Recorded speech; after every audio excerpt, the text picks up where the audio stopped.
اب قاہرہ صاحب کیونکہ آپ مشترکہ مفادات کونسل کے اس اجلاس میں موجود تھے، اس میں مراد علی شاہ صاحب بھی تھے اور نوید قمر صاحب بھی تھے، اس اجلاس کے حوالے سے آپ کی بھی ایک گفتگو جو ہے وہ ہم نے سنی اور باقی لوگوں کی بھی گفتگو سنی، تو اس سے میں نے پچھلے دنوں ایک شہزاد اقبال صاحب کے شو میں ایک کمنٹ بھی کیا تھا کہ شاید آپ کا جو بیان تھا وہ سن کے تو کنفیوژن کریٹ ہوئی، تھوڑا سا آپ میری کنفیوژن دور کریں گے؟ پہلی گزارش تو یہ ہے کہ اپنے پروگرام میں اس جس میں آپ مہمان تھے، آپ نے فرمایا کہ میں وہاں کس حیثیت میں گیا تھا. میں وہاں پہ وزیر اعظم مشترکہ مفادات کی کونسل کے 8 ہی ممبر ہوتے ہیں، 4 صوبائی چیف منسٹر ہوتے ہیں، 2 وفاق کے نمائندے ہوتے ہیں، 2 وزیر، ایک وزیر اعظم پاکستان بطور چیئرمین اور ایک جو متعلقہ وزیر ہوتے ہیں، اس صورت میں حسن اقبال صاحب تھے. باقی وہاں پہ 5-6 لوگوں کو وزیر اعظم صاحب نے اپنی معاونت کے لیے باقاعدہ انوائٹ کیا تھا، جس میں مولانا اسد صاحب بھی تھے JUI سے، جس میں امین الحق صاحب بھی تھے MQM سے، جس میں خالد مکسی صاحب تھے، جس میں چیئرمین سینٹ جناب سنجرانی صاحب تھے، ایک آدھ اور ممبر بھی تھے، تو یہ میں بھی تھا. تو ہمیں وزیر اعظم پاکستان نے باقاعدہ انوائٹ کیا تھا، ادروائز تو نہ پارٹی وہاں بھیجتی ہے نہ کسی اور ذریعے سے آپ وہاں جا سکتے ہیں. تو یہ چھوٹی سی ایک وضاحت ضروری تھی.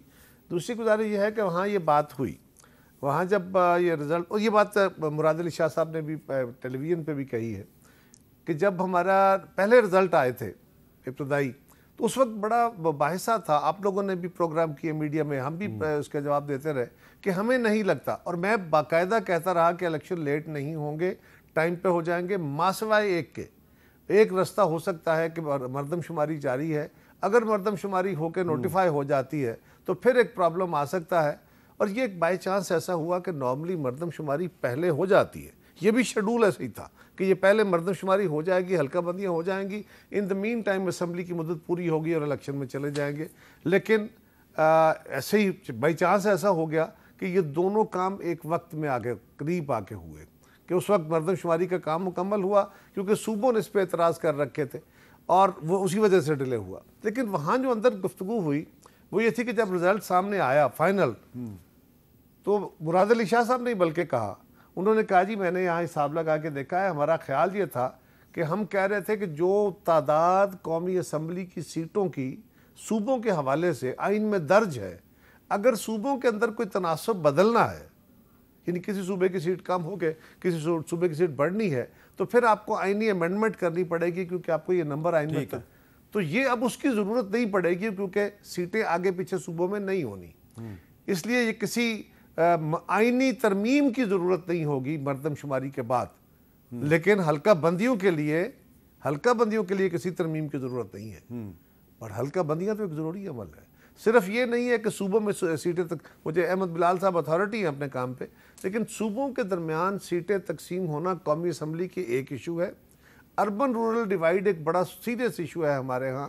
اضلاع کے درمیان سیٹوں کا ایک بہت بڑا فرق ہے اور وہ آپ ان کی آبادی کے ساتھ بھی تناسب رکھتے ہیں، سو اس میں مردم شماری اپنی جگہ ایک معتبر چیز ہے. اور اگر منیمم پاسبل ٹائم میں منیمم، جیسے الیکشن کمیشن نے، ہم لوگ بھی گئے، باقی جماعتیں میں گئی الیکشن کمیشن کے پاس، اور پیپلز پارٹی کے اس مطالبے پہ کہ آپ حلقہ بندی کے عمل کو شارٹن کریں، انہوں نے باقاعدہ 15 دن کم کیے ہیں. اسی طرح الیکشن کے پروسیس کو بھی اور پیچھے لانا چاہیے اور لا کے اگر فرض کریں نومبر میں الیکشن ہونے ہیں، نومبر میں نہیں ہوتے اور دسمبر میں جا کے جنوری میں جا کے ہوتے، تو یہ 1.5 مہینے 2 مہینے کا ڈیلے ہوگا تو ڈیلے. میں یہ ذاتی رائے دے رہا ہوں، میری جماعت کی نہیں. لیکن اگر اس پہ ساری چیزیں اتفاق ہو جاتی ہیں اور اکٹھی ہو جاتی ہے اور نارملیز بھی نکل جاتی ہے تو میرا خیال ہے اس میں کوئی حرج نہیں ہے. اچھا، کل سابق صدر آصف علی زرداری صاحب کا پرسوں ایک سٹیٹمنٹ تھا کہ الیکشن کمیشن آئین کے مطابق الیکشن کروائے اور مردم شماری کے بعد الیکشن کمیشن نئی حلقہ بندیاں کروانے کا پابند ہے. اس حوالے سے یہ بھی کہا گیا کہ یہ جو ان کا بیان ہے یہ ان کی پارٹی کے جو سینٹرل ایگزیکٹو کمیٹی ہے اس کے فیصلے سے ذرا متصادم ہے. اس پر چھوٹی سی وضاحت کر جی پلیز. اس میٹنگ کے اندر زرداری صاحب موجود تھے. اچھا، آپ نے فرمایا تھا کہ شاید وہ نہیں تھے، وہ ملک سے باہر تھے، اس کے بعد وہ باہر گئے. اس میٹنگ کے اندر وہ موجود تھے. یہ سی کا جو اجلاس، یہ سی کراچی ہاں، لیکن وہ جب انہوں نے وہاں پہ اعتزاز صاحب کو دیکھا تو اٹھ کے چلے گئے تھے. یہ اعتزاز صاحب سے ملا کے گئے، ایسا نہیں ہے. تھوڑی دیر وہ نارملی بھی ایسے ہوتا ہے اگر ان کی طبیعت ایسی ہو. اچھا، اس میں بلاول صاحب کا جو اس بارے میں سٹیٹمنٹ ہے ذرا وہ بھی سن لیتے ہیں. تک صدر زرداری کا اس بیان ہے،